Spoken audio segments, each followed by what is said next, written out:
There is a moment that happened at this World Cup that almost nobody is talking about properly.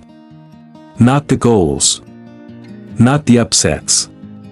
Not the superstars. A moment that happened in a stadium in Atlanta on a Monday night in June, when a 40-year-old man from a tiny island nation that most people couldn't find on a map walked onto the biggest stage in the history of sport, and did something so extraordinary that it stopped the entire football world cold. What makes this story almost impossible to believe is not the save. Not even the 7 saves. It is what was happening off the pitch, invisible to the cameras, invisible to the 70,000 people in that stadium, invisible to the hundreds of millions watching at home. While this man was performing one of the greatest individual goalkeeping displays in World Cup history, his mother was sitting in a tiny house thousands of miles away, watching on a small screen, unable to be there, because she could not afford the visa. And here is the part that will stay with you long after this video ends. His grandparents, the people who raised him, the people whose name he carries as his own, the people who made him who he is, were not there either.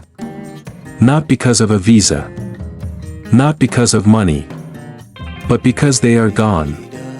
And he knew that. He knew it every single second he was on that pitch. And he played anyway. And he was magnificent. Before we go any further, I need you to drop something in the comments right now. Tell me, have you ever worked your entire life for one moment, and when it finally arrived, the person you most wanted to share it with wasn't there? Because that is exactly what this story is about. Comment below. And if this kind of storytelling hits different for you, subscribe, hit the like button, it takes 2 seconds. Now let's go all the way in. His name is Josimar Jose Evora Dias. But nobody calls him that. Nobody has ever called him that, not since the day his grandparents gave him a nickname that would follow him across 6 countries, 19 years, and hundreds of football matches played in places most people have never heard of. They called him Vozinha. In Portuguese, it means little granny. And he wore that name on the back of his shirt with a pride that tells you everything you need to know about the kind of man he is. He was born in June 1986 in Mindelo, on the island of São Vicente, Cape Verde. A city of 70,000 people sitting in the Atlantic Ocean off the western coast of Africa. His father was in the military. His mother was working. So Vozinha grew up with his grandparents, in their home, under their care, shaped by their hands and their values and their love. They were not famous people. They were not wealthy people. They were the kind of people who give everything they have to the people they love, and ask for nothing in return except that those people do something worthy with what they've been given. Vozinha spent 38 years trying to give them something worthy. He just didn't know if he would make it in time. And then, at 40 years old, with his contract expired, with no club to return to, with nothing but a dream he had refused to let go of, he walked into a World Cup and answered that question once and for all. But first you need to understand the road. Because the road is the story. It is long and it is hard, and it is the kind of road that breaks most people long before they reach the end of it. Vozinha became a professional footballer at 25 years old. Not 20, like most players who make it. Not 18, like the prodigies who sign for big clubs before they've finished growing. 25. The age when most players are already established, already building their careers, already thinking about their peak years. He started at Batuk FC, a local club in Cape Verde so obscure that global statistics providers have never fully tracked his record there. He was not playing in the Champions League. He was not playing in front of packed stadiums with television cameras on every corner. He was playing on rough pitches in the Atlantic heat, in front of small crowds, for wages that would make a European footballer laugh. And he was doing it because it was the only path he had, and he was going to walk it all the way to the end. Then came Angola. Then Moldova.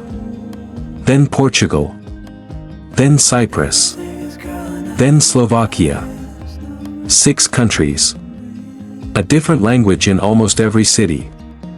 A different culture, a different climate, a different set of teammates who didn't know his name and had to be convinced that this quiet man from a tiny island was worth giving a chance to. He convinced them. Every time. One match at a time, one save at a time, one season at a time. In Cyprus, with AEL Limassol, he won the Cypriot Cup. It is the only club trophy of his career. One trophy in 19 years of professional football. One.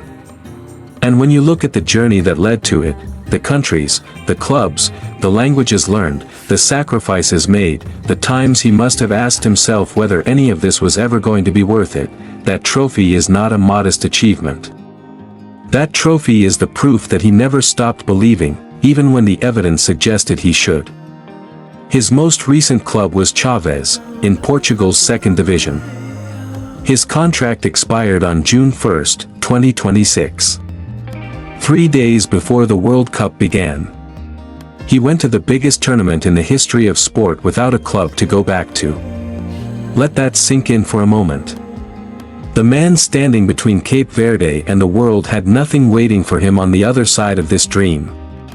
June 15, 2026. Atlanta, Georgia. Cape Verde vs Spain. Their first ever World Cup match in their first ever World Cup.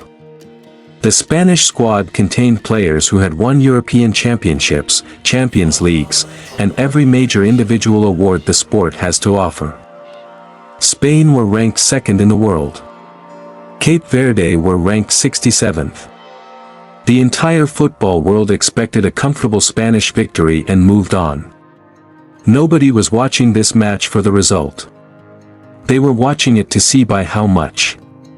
And then Vozinha happened. 27 shots. 7 saves. 90 minutes of the most complete individual goalkeeping performance anyone had seen at a World Cup in years. Ferran Torres. Pedri. Aymeric Laporte. Mikel Oyarzabal.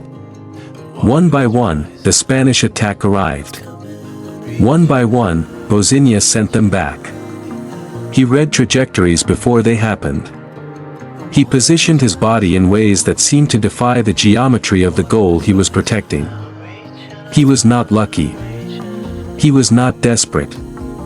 He was calm. The calmest man in the stadium. When the final whistle blew, the score was 0-0. Cape Verde had held Spain to a draw. The third smallest nation ever to play in a World Cup had just earned their first ever World Cup point, against the second-ranked team on the planet. The stadium erupted. The Cape Verdean bench erupted. And Vozinha, this 40-year-old man who had been playing professional football since before Lamine Yamal, Spain's brightest star, was born, stood in his goalmouth and began to cry. Not quiet tears. Not dignified tears. The kind of crying that comes from somewhere so deep inside a person that it doesn't ask permission before it arrives. He was mobbed by his teammates. He was named player of the match. And then he stood in front of a microphone and said the words that broke the internet. I cried because I grew up with my grandparents and unfortunately they were not here. They died a few years ago. They were everything for me, for my life. Also, my mom, she didn't manage to be here because of the visa. The money we had to pay for the visa, we didn't manage on time. I would like her to be here. Think about what he just described. The greatest night of his life. The moment that made everything, the years in Angola, the winters in Moldova, the lonely nights in Slovakia, worth it. And the two people he most wanted to share it with were unreachable. One because of death. One because of money. The cruelty of that is almost too much to hold.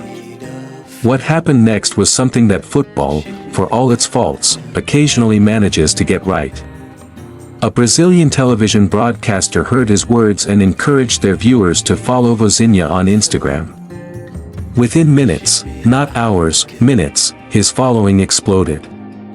From 50,000 to 1 million in the time it takes to watch a football match.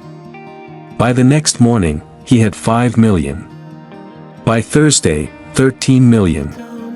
By the time Cape Verde played Saudi Arabia, he had crossed 16 million followers. And somewhere in that wave of human kindness, someone with power heard what had happened to his mother. The United States State Department intervened personally. The bond requirement for her visa was waived. Ana Candida Evora, the woman who had worked while her parents raised her son, who had watched from a tiny screen on a small island as her boy made history, was put on a plane to Miami. And when Cape Verde faced Saudi Arabia in their third group match, she was there. In a suite.